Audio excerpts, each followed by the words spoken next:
Olá, boa noite a todos e todas. É um prazer estar com vocês nesta noite para discutirmos duas pautas, eu digo, que são muito caras para mim, que é mulher, política e integridade. Então, três pautas, né? Contei errado.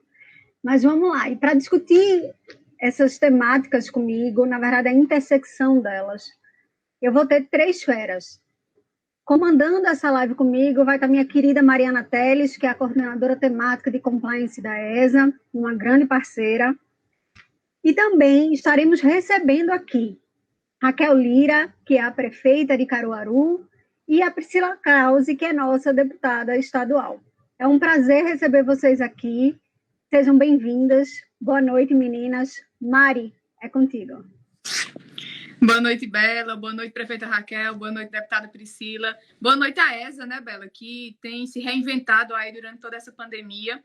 Em tempos de distanciamento social, a gente tem aproximado as ideias, aproximado as lutas, e nada melhor do que no mês de março a gente voltar os olhos com mais ênfase, apesar de ser uma pauta temporal. A gente está em pleno mês, um mês que é muito mais político do que romântico, recebendo duas grandes mulheres que, tanto no executivo como no legislativo, colocam Pernambuco num patamar de representatividade muito importante. E a temática de hoje, a gente tem que lembrar também do Instituto Integre, que promove junto com a ESA, nosso encontro, são pautas transversais. A gente discute muito a presença de mais mulheres na política, prefeita Raquel. Mas é importante também discutir não só mais mulheres pela quantidade. É claro que é simbólico, é claro que a gente quer essa paridade nos números, mas mulheres que tenham, de fato, uma bandeira clara de representatividade, que saibam por que estão ali, não só pelo número. Então, a gente tem esse recorte de trazer essa ideia da integridade e da governança, que são pautas que são muito afluentes com a postura e com o comportamento de vocês duas. Priscila, que se destaca muito na ideia de fiscalização, de controle social, de transparência, desde os tempos de vereadora do Recife, sempre encampando essa luta de um legislativo eficiente. E Raquel, que está em plena pandemia, governando uma das cidades mais importantes de Pernambuco, administrando recursos, ordenando despesa. E a ideia de hoje é ser uma coisa descontraída, mas que a gente possa tirar impressões e reflexões. Então, eu vou começar perguntando aqui, prefeita Raquel, o fato de ser mulher e está aí comandando de um gabinete de crise, literalmente, como estão todas as prefeituras do país, a maior crise sanitária e de saúde pública dos últimos anos. Qual é o desafio maior? De ser mulher e estar à frente desse desafio, já que aumenta aí consideravelmente a ordem de recurso público, aumenta aí a dificuldade do desemprego batendo na porta. Acho que todo mundo quer aqui ouvir as impressões de uma mulher que está nessa linha de frente, que está nessa linha de comando e que tem muito a ensinar a Pernambuco. Mariana, um prazer estar aqui. Isabela, eu agradecer o convite da ESA, sempre está para que a gente possa debater a participação de mulheres na nossa sociedade, na política, em diversos espaços de poder. Quero cumprimentar a minha amiga Priscila Krause, dizer da alegria de poder lhe ver ainda que virtualmente, Priscila. E agora há pouco a gente estava em off ainda, a Priscila fez um latido de cachorro aí, eu perguntei de onde vinha, né? Priscila logo se acusou. Por isso que eu estou fazendo aqui essa conversa da própria prefeitura, porque em casa é uma confusão, né? A confusão do cachorro com o menino e a briga pela internet. Então, eu decidi hoje trabalhar, segurar um pouquinho mais aqui o nosso tempo na prefeitura e dedicar esse momento a poder fazer essa conversa com vocês. Primeiro, assim, a gente tem... eu sou a primeira mulher eleita prefeita de Caruaru. Caruaru é uma cidade de 370 mil habitantes e é sede de uma macro-região, por exemplo, na saúde, de 2 milhões de pessoas. 54 municípios se referenciam na saúde em Caruaru. E isso serve também para diversas áreas da economia, serviços. Todos se utilizam de nossa cidade para abastecimento, das mais diversas formas. E a gente tem uma responsabilidade imensa. A gente sempre diz aqui no Agreste que se Caruaru vai bem, né, os outros municípios vão bem também, porque a gente tem capacidade de reverberar para os arredores, né, o que a gente consegue produzir aqui na nossa cidade, daquilo que é bom. A gente está há 1 ano, 12 meses exatos, né, feitos agora, no dia 13 de março, da instalação do gabinete de crise. Esse não foi a primeira crise que a gente passou à frente da Prefeitura de Caruaru.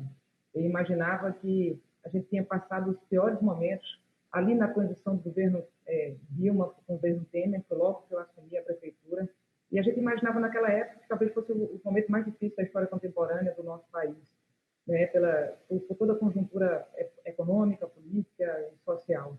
E, em seguida, aqui em Caruaru, é uma cidade que chove pouco, né? Nós estamos no agreste pernambucano, nós temos o pior balanço hídrico do país, é onde a gente tem mais gente e menos água. Infelizmente, essa é ainda uma realidade do mundo do século XXI. A gente transita muito entre as necessidades do mundo novo e necessidades muito antigas e que ainda precisa de água para subsistência. E ali, quando eu cheguei, em maio de 2017, caiu uma chuva aqui, fazia 7 anos que não chovia, e caiu uma chuva de 2 dias que choveu pelos 7 anos passados, mais 7 futuros. E aí, parte da cidade foi alagada, a gente instalou ali nosso primeiro gabinete de crise, criamos toda uma estratégia de como lidar com a crise de maneira conjunta, integrada com as mais diversas secretarias, e assim tem sido o nosso governo. Acho que um dos diferenciais que você tem, quando você tem uma mulher à frente do poder, a gente ter a capacidade de enxergar o todo, né? Às vezes a gente até demora mais um pouco a tomar decisão, porque a gente tem a capacidade de enxergar o detalhe, mas levar para o todo para tomar decisões que sejam mais sustentáveis. Criamos ali o primeiro gabinete de crise, enfrentamos ali não só as enxurradas que vieram depois, que a cada ano, em uma maior ou menor medida, a gente sofre com as chuvas em razão da ocupação irregular do nosso território, pela ausência de chuvas e pela falta de ordenamento urbano. Então, esse é um desafio gigantesco em cidades como a nossa, que cresceram sem ter uma estratégia de crescimento, né? A gente cresceu muito, mas a gente cresceu de maneira desordenada. Enfrentamos greves de caminhoneiros, quando a gente ia para o vizinho aqui, eu lembro que a Lagoinha, São Bento Una, me emprestaram gás de cozinha para eu poder tocar aqui as alimentações dos hospitais que a gente tinha durante a greve de caminhoneiros. E aí, quando a gente pensa que tinha passado por tudo, de repente vem algo para nos dizer, nos ensinar, e que era só o começo, né? A pandemia veio nos ensinar muito. Veio nos ensinar a ter criatividade, ousadia, a fazer mais com menos, a enxergar o outro, a ter mais empatia. Mulheres, normalmente e usualmente, na política, em espaços de poder, são mais solidárias, têm mais empatia. E esse exercício da pandemia tem sido isso, né? A gente teve que ir para a linha de frente, organizar toda a estrutura da prefeitura para poder fazer a força-tarefa de atendimento ao enfrentamento da Covid-19, mas ela tem ao seu redor uma série de repercussões, do ponto de vista da assistência social, da economia, da capacidade do nosso povo de sobreviver diante desse novo contexto sanitário, econômico e social. Temos aqui uma grande rede de solidariedade. Essa rede de solidariedade, por exemplo, no ano passado, a gente conseguiu captar 24 mil cestas básicas. Anualmente, em Caruaru, a nossa média de entrega de cesta básica era de 2 mil. A gente, pela necessidade do nosso povo e pela boa vontade de quem nos ajudou, a partir desse processo de compartilhar e corresponsabilizar a sociedade, a gente conseguiu chegar à vida e à casa de 24 mil pessoas.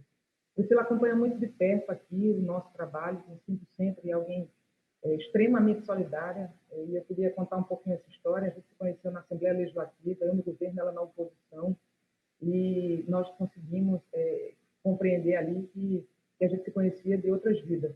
E depois eu fui procurá-la, né, depois da convivência que a gente teve, eu fui procurá-la para dizer que ela seria minha candidata a deputada estadual, e nela votei no último ano de 2018, né, com muita alegria, tenho ela como representante, me sinto representada por ela, e daí a importância de mulheres poderem se ajudar, né, do ponto de vista da solidariedade, independentemente de partidos políticos, mas a gente consegue também ser solidários uns aos outros e alcançar caminhos e soluções juntos para desafios que são compartilhados, né? E só para citar um último exemplo, eu me lembro de uma votação importante lá na Assembleia Legislativa, e Priscila estava com a apresentação da escola da filha dela, e a votação estava demorando e tal.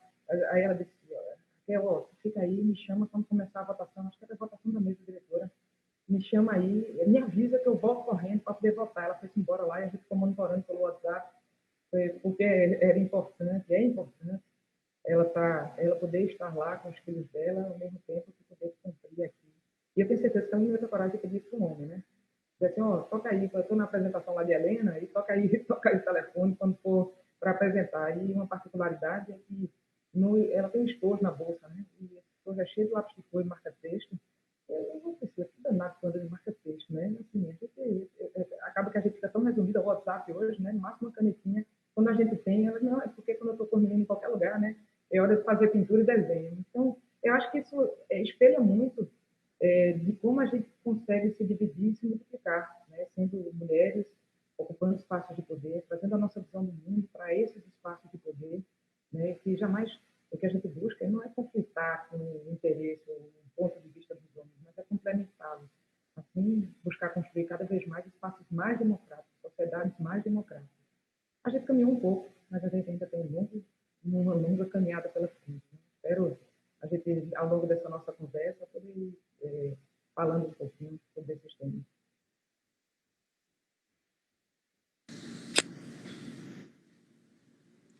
Que interessante. E o bacana que a Raquel estava falando aí, que uma militando no governo, outra militando na oposição, e eu lembrando exatamente dessa época, Raquel, só fazendo um adendo, Priscila é jornalista por formação, Raquel é advogada, foi delegada da Polícia Federal, foi deputada estadual, procuradora de Estado, secretária do governo Eduardo Campos e é aí primeira prefeita eleita e reeleita de Caruaru também. Agora eu vou começar um pouquinho com Priscila, Bela. Acompanho muito o dia a dia da Assembleia, meu local de trabalho também. E, deputada, como é? Você que vem aí da vereança, vem da Câmara do Recife, está ocupando lugares muito importantes. E uma fala sua me deixou muito tocada esses dias. Um documentário que foi produzido, quando você chegou na Assembleia, disseram que você ia para a Comissão da Mulher. E com todo o método que a Comissão da Mulher tem, você disse, não, eu quero ir para outras comissões, eu posso ocupar outras comissões. Então, eu queria começar conhecendo um pouquinho como foi essa história e como isso está fadado a gente, né? Além de você ocupar um lugar que, historicamente, é de homens, você também está fadada a estar em recortes que são ditos ou ocupados por mulheres. Então, queria te ouvir aí nessa reflexão.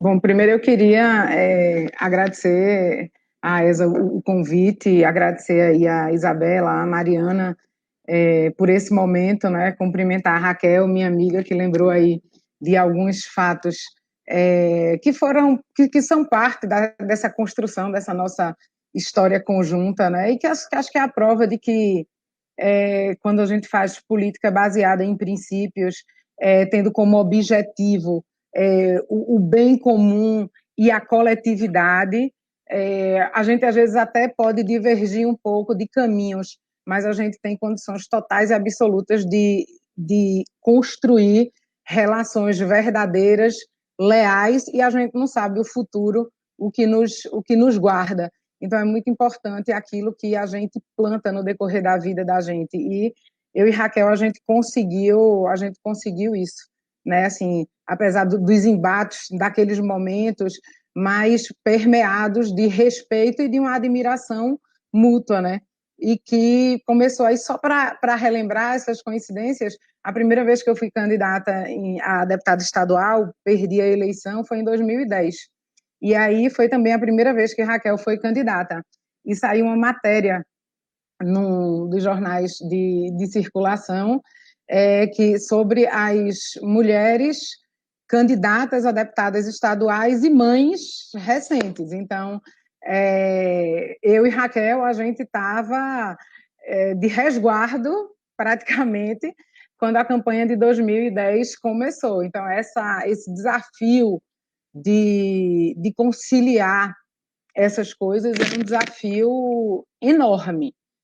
E esse desafio aumenta quando a gente quer, Mariana, exatamente ocupar os espaços que não estão reservados para nós mulheres e que não fomos nós que reservamos, que muitas vezes sequer opinamos, sequer demos um palpite ou dissemos como achava que aquilo ou aquilo outro devia ser construído.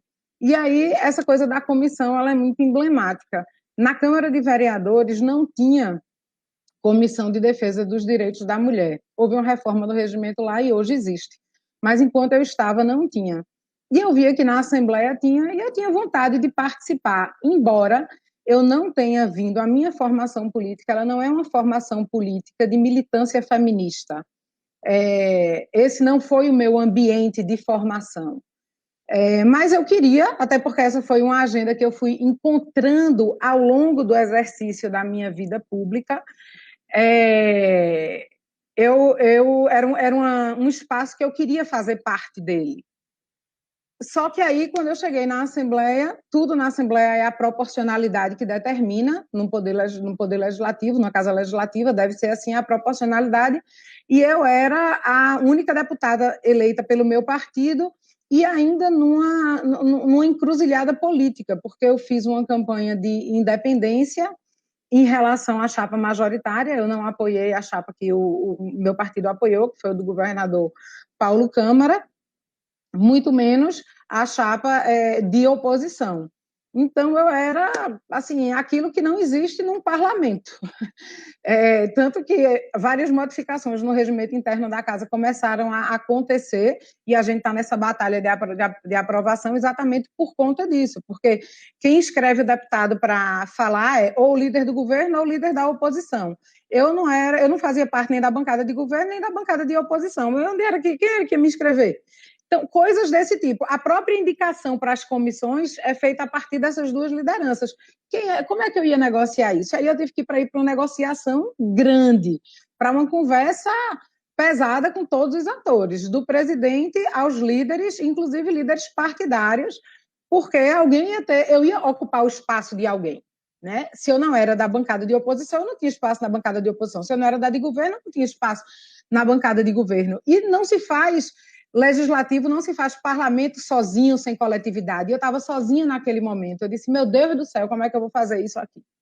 E aí, prontamente, né, até para diminuir os problemas e encurtar os caminhos, disseram, não, Priscila, não se aperrei não, que você vai fazer parte de comissão, sim.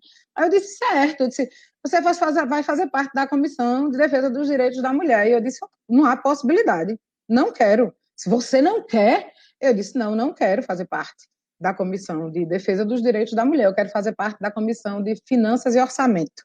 Eu quero fazer parte da de Desenvolvimento Econômico, da de Negócios Municipais, da de Meio Ambiente. Me coloque em qualquer uma, menos nessa. E aí puxa para frente, puxa para trás, aquela confusão e tal. E aí, fazendo claro, no sentido figurativo, na cotovelada, eu consegui ocupar um espaço maior até do que me era devido, porque eu consegui fazer parte de outras comissões.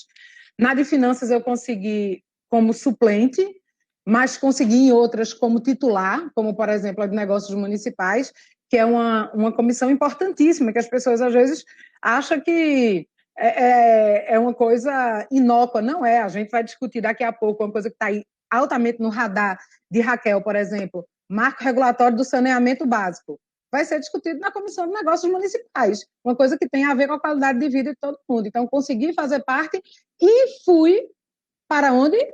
Para a Comissão de Defesa dos Direitos da Mulher, porque naquela época nós éramos 5 deputadas e são 5 membros efetivos. Onde era que eu ia estar sem mexer um dedo? Ali.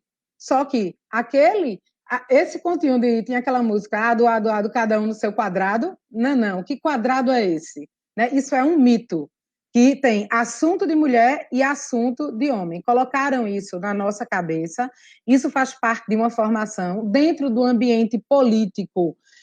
Nós somos acostumadas a pensar do ponto de vista masculino, porque a política não foi feita para mulheres, não foi pensada por mulheres nem para mulheres, mesmo dentro de uma perspectiva democrática. Então, a gente tem que tomar, muitas vezes, na cotovelada esse espaço, claro, usando os instrumentos democráticos. Mas a disputa ela é injusta. Para você ter uma ideia, e aí só fazendo um adendo, a gente tem política de cotas partidárias desde a década de 90. Então, desde a década de 90 que 30% das candidatas precisam ser mulheres. E a gente tinha um aumento significativo do número de mulheres em cadeiras legislativas. Então, uma coisa não funcionava, por vários aspectos, entre outros, por conta do financiamento. 2018 foi um divisor de águas. Por quê? O Supremo decidiu que os 30% das cotas não seriam só referente ao número de candidatas, mas ao valor do financiamento. E aí a gente quase que a gente teve um aumento de 41% no número de deputadas estaduais pelo Brasil, a gente aumentou em mais de 50% o número de deputadas e senadoras, somando as duas. A gente conseguiu voltar para o patamar, para o número de prefeitas, porque de 2012 para 2016 a gente tinha caído. Enfim, a gente precisa da condição da disputa, e nessa condição de disputa, a gente precisa saber que a gente não tem que obedecer aquilo que está no script. E é muito difícil não obedecer o que está no script.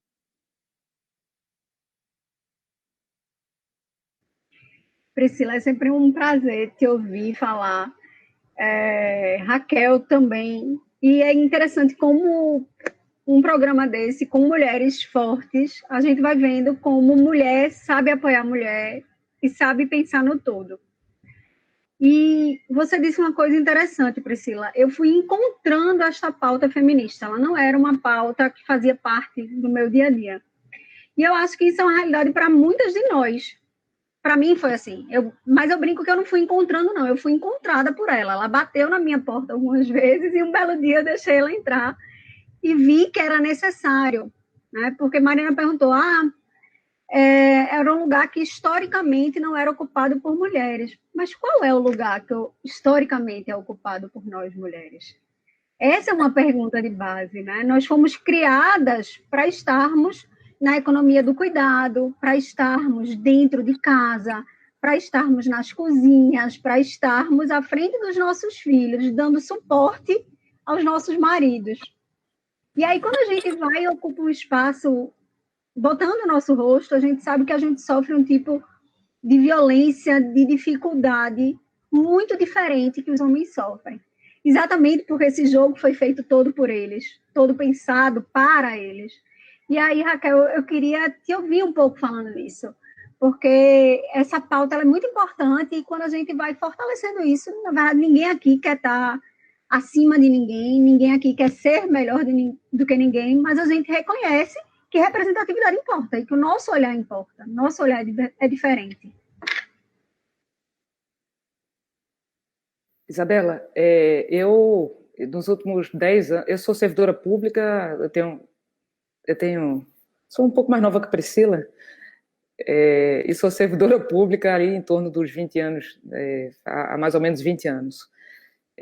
Eu exerci um papel de delegada da Polícia Federal, por exemplo.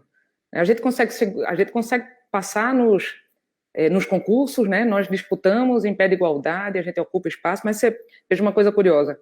Eu passei no concurso de delegada, ali nos idos de 2002, e naquela ocasião, 10% das pessoas que tinham passado no concurso eram mulheres. E houve uma certa inquietação institucional na época. Era o primeiro concurso público feito por uma empresa de fora da instituição Polícia Federal, e houve uma certa inquietação com um número muito grande, teoricamente, de mulheres que passaram neste concurso. E veja que éramos 10%. Eu tinha, na minha turma de formação, tinha 55 eram mulheres. No meu curso lá inteiro, na Academia Nacional de Polícia, eram 350 delegados e 35, 40 mulheres, que mudaram a prova física, para impedir que mais mulheres entrassem. Então, tinha uma tal de barra fixa, né? Essa história de você conseguir subir o corpo para poder fazer a barra. Aumentaram nesse item, já que a mulher tem mais dificuldade de se fortalecer nessa área do corpo, e o concurso seguinte foi mais restrito e depois se voltou atrás, né, diante de tanta confusão que se gerou. Mas são coisas que parecem muito sutis, mas que elas acontecem todo o tempo. E nessa caminhada, o que eu acho que é legal é que a gente vai conseguindo objetivar o que é isso, né? Identificar o que é violência institucional, o que é violência de gênero, por que esse tipo de agressão vem para mim durante uma disputa política, durante uma disputa partidária. E quando a gente consegue verbalizar isso, expressar isso, compreender isso, nós lidamos com isso com muito mais força, né? Antes eu me recolhia, né? Poxa, Que coisa, meio constrangida até por ser mulher, né? Não é estranho isso? Pô, tô constrangida aqui por ser mulher, porque eu sou a única na mesa, né? A única à mesa. Mas depois que a gente consegue, na minha primeira disputa de prefeita, aqui em Caruaru, eu gosto de contar essa história, porque ela foi às TVs e foi aos debates, me chamavam de histérica, diziam que eu estava muito nervosa, que são adjetivos que não se usam para homens.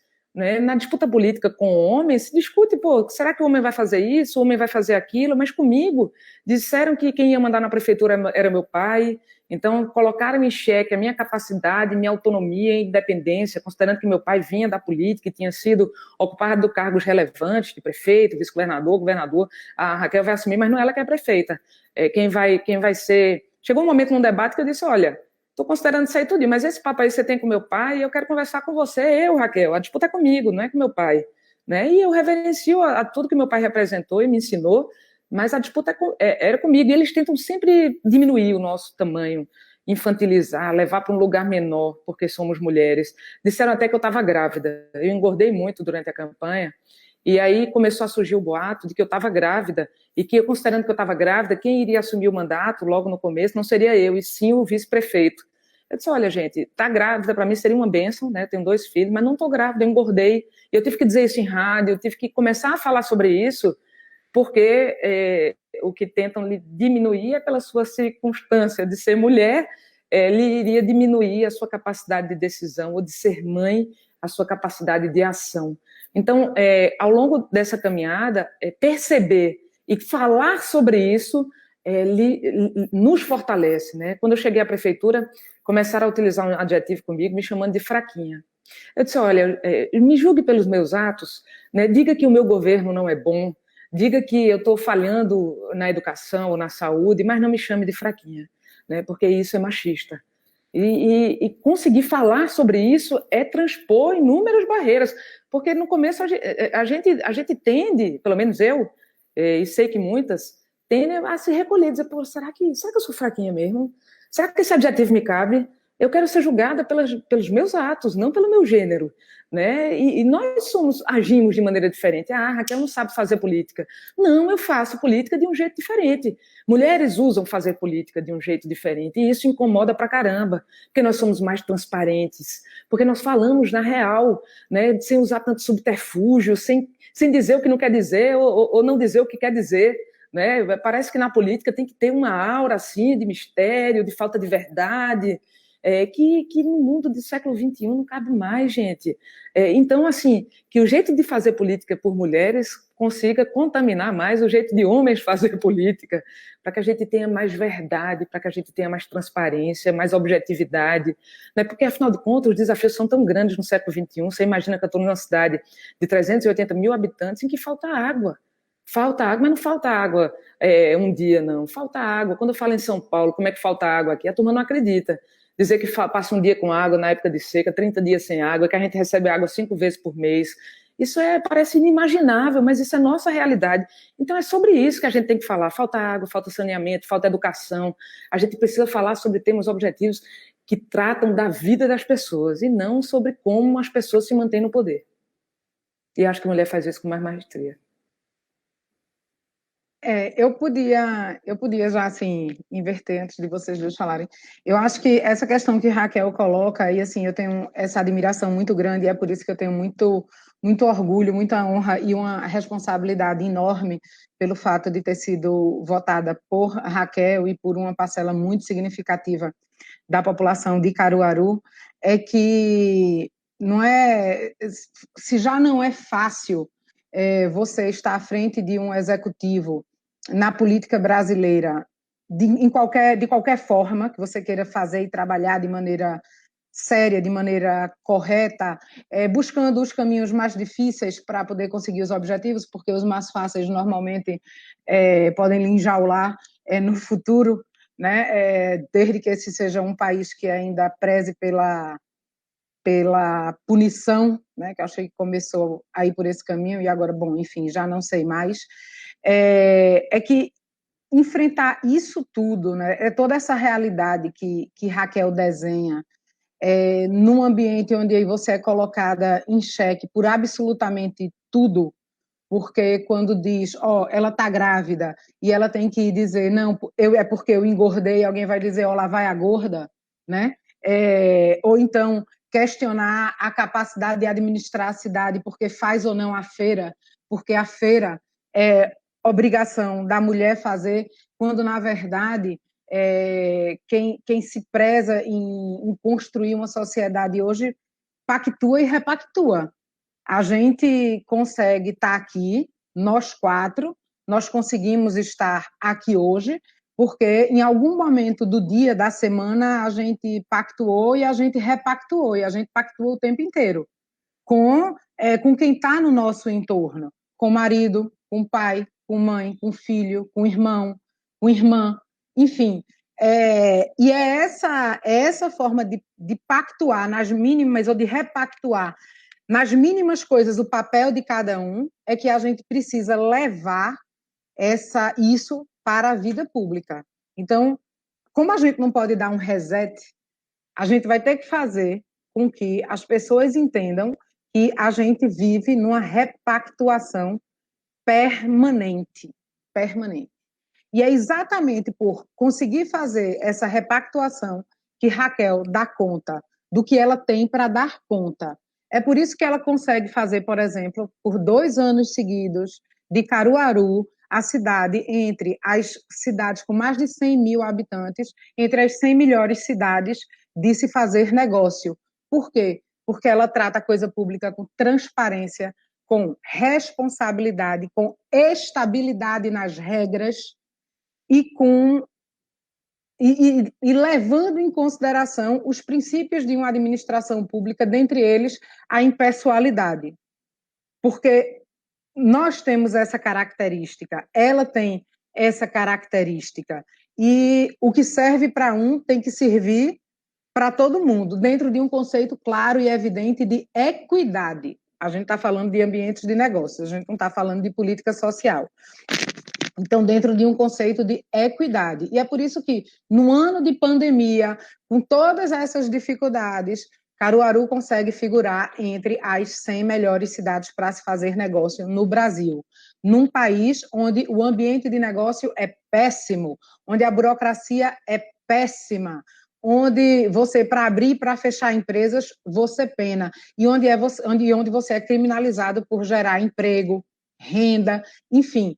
Então, conseguir fazer isso significa que se conseguiu fazer uma coisa lá atrás que parece besta, mas é importante. Porque quando na campanha ela foi questionada de dizer que nem a feira da casa dela ela fazia, assim, e aí foram várias as respostas, dentre elas deveria ser, é uma pena que na sua casa você resuma a sua mulher a fazer feira. Né? Então, assim, são coisas que são inimagináveis do ponto de vista da realidade masculina, mas que está muito presente na realidade feminina. E aí, quando a gente pega, por exemplo, isso que Isabela disse também, que foi encontrada pelas pautas e pela agenda feminista ou feminina, ou a agenda da mulher, e eu fui também, porque eu simplesmente fui criada numa casa que eu nunca escutei, nós somos 5 filhos, 4 mulheres e um homem. E eu nunca escutei, nem de meu pai, nem de minha mãe, de dizer não faça isso porque você é menina. Eu já escutei dizer, não faça isso porque é errado. Ou faça assim porque é certo.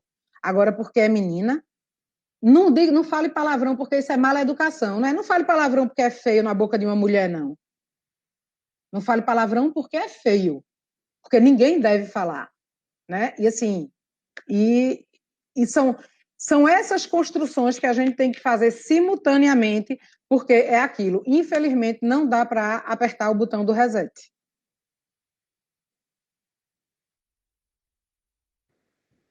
Perfeito. E eu acho que o maior aprendizado que a gente tem que ter quando passa por isso tudo é entender que não é pessoal, é não personalizar essas agressões. Não é parte do sistema. Infelizmente, é parte do jogo que a gente não vai conseguir resetar. Então, a gente precisa reconstruir, desconstruir para poder mudar.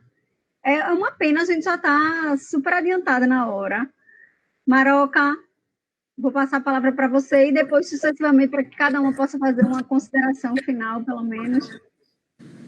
Que aula, né, Bela? Que aula, que momento abençoado. Vocês me fazem, as duas, a militância das duas, me fazem perceber uma coisa. Nos últimos anos, a gente vive um sequestro ideológico muito grande.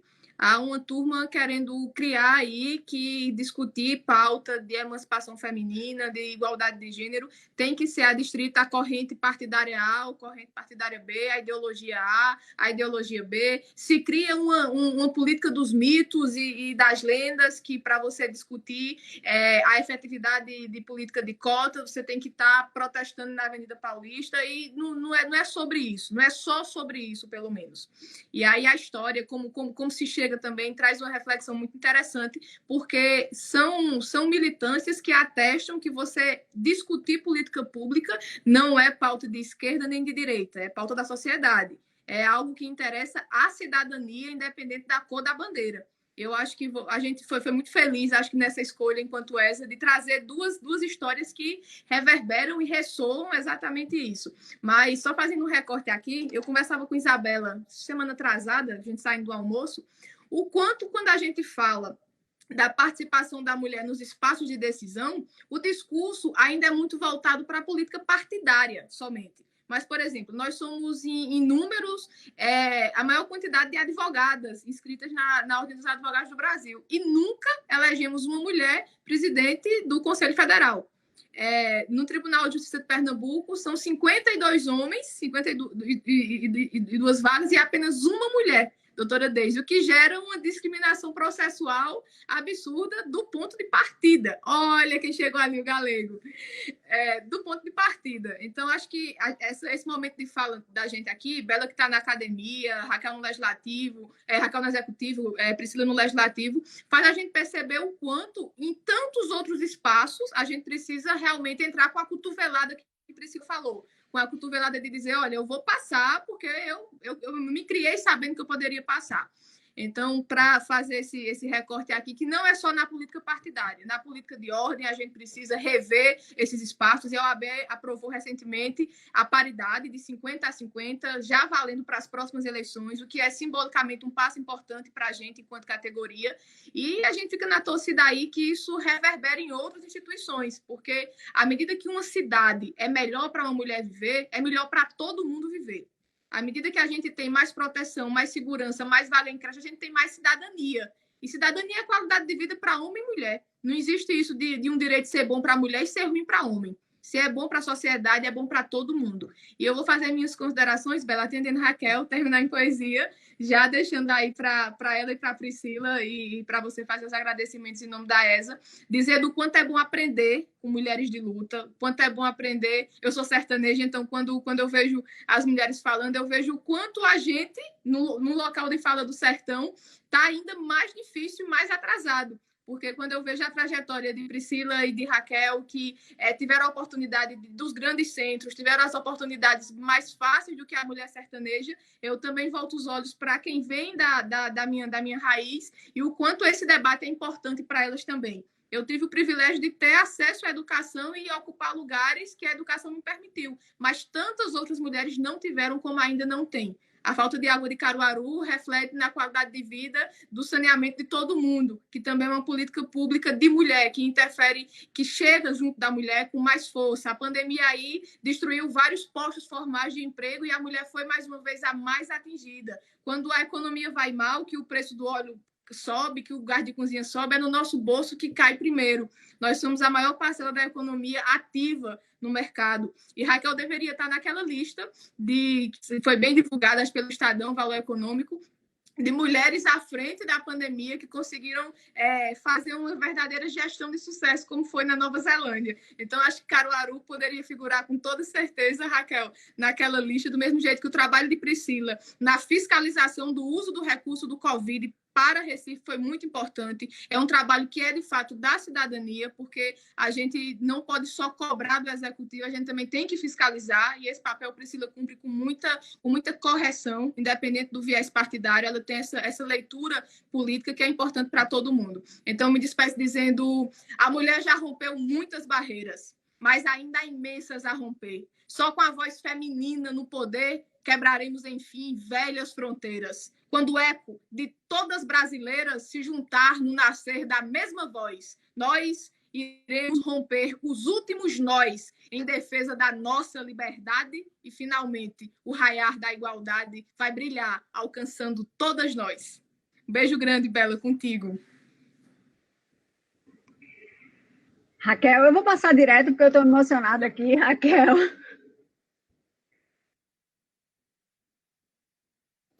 Obrigada, gente, por essa oportunidade, pelo convite de estar aqui conversando um pouco sobre o enfrentamento da questão da pandemia, mas, sobretudo, o papel que nós, mulheres, exercemos, ocupando esses espaços que a gente, com muita luta, tem conquistado, né? Acho que a caminhada é longa, mas a gente tem coisas e tem vitórias, conquistas a celebrar, né? Eu quero terminar a minha fala de hoje agradecendo a você, Mariana, a Isabela, mandando um beijo enorme para a Priscila. Infelizmente, hoje a gente bateu o maior índice de morte por Covid desde o início da pandemia. No Brasil, são mais de 3.200 mortos, e minha solidariedade a todos os que perderam seus entes, né? Então, se cuida, né? Cuida de quem você ama, né? Priscila, beijo enorme para você. Valeu. Tchau, tchau. Priscila? Eu queria encerrar também, assim, numa palavra de agradecimento. Antes eu queria pontuar uma coisa que Mariana falou, que eu não poderia deixar de dizer, porque eu acho que isso é bem o retrato da mulher no espaço decisório.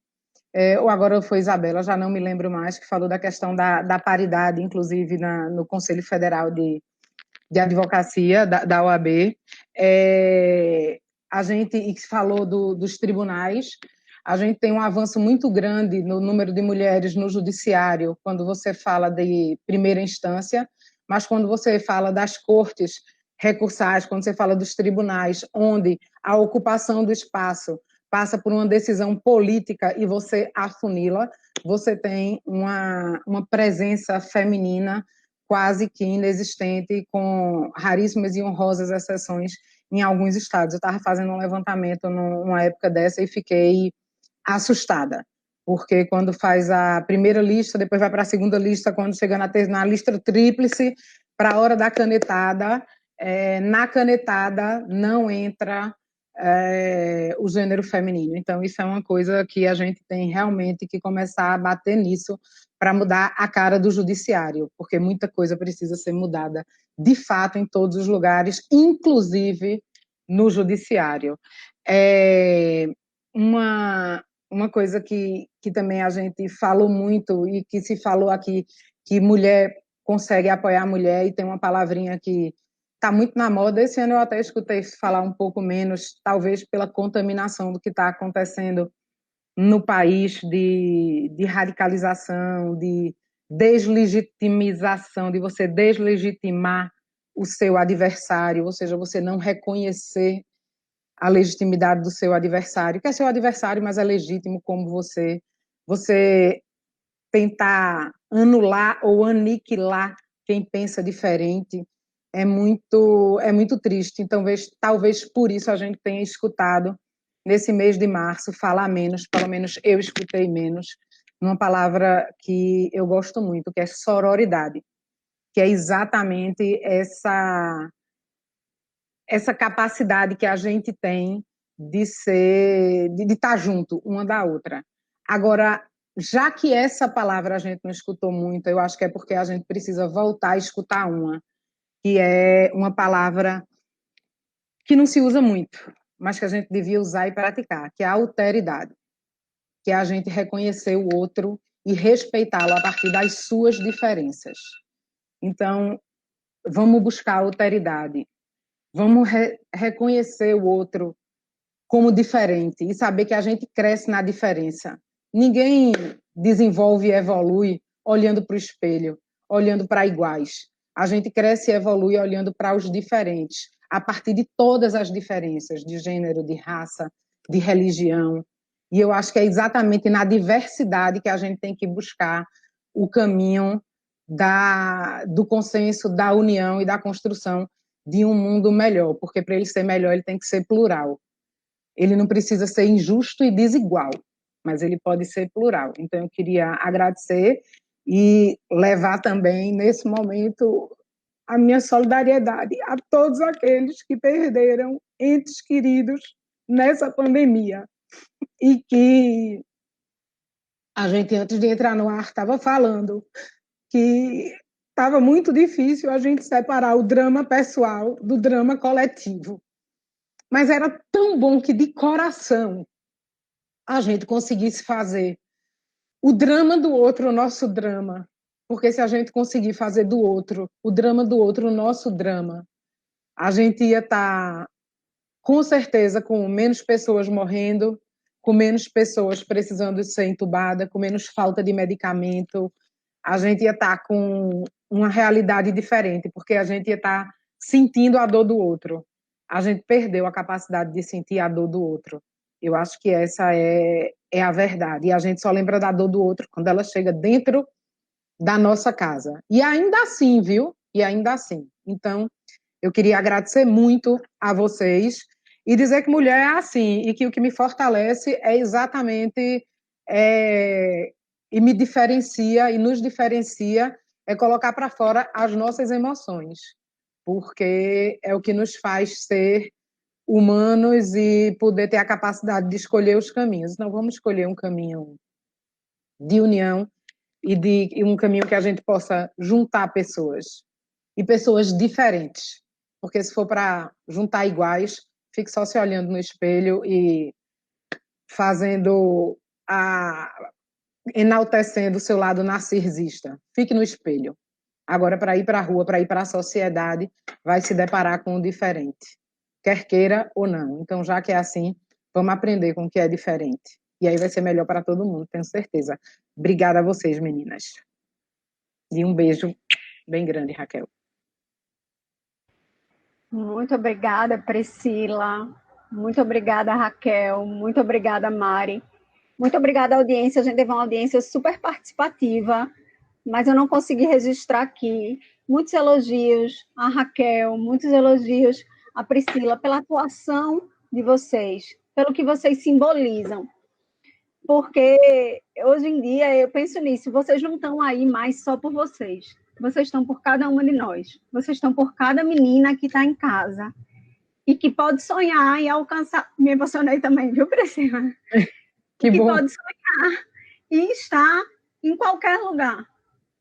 Que a mudança que a gente está tendo no sistema OAB agora, obrigando a paridade de gênero, que foi uma luta muito grande para construir isso, que sirva de exemplo para os outros espaços, que contagie, que vá para o sistema de política, que vá para o sistema judiciário. Sim, Priscila, onde estamos nos tribunais? Por que não estamos lá? Então, nós precisamos nos unir, aprender nesse ponto, a fazer sororidade, a conjugar sororidade, apesar de não ser verbo, para que uma possa apoiar a outra, para que a gente possa entender a importância de estarmos em cada um desses espaços, porque não é mais só sobre nós. Meninas, foi um prazer enorme estar com vocês. Eu agradeço imensamente. E fiquem atentos, acompanhem o Instagram da ESA, acompanhem o YouTube da ESA, que a gente sempre está trazendo pessoas maravilhosas, mulheres fantásticas como a desse momento, e compartilhando reflexões muito importantes. Vamos construir a sociedade que a gente deseja. Um cheiro.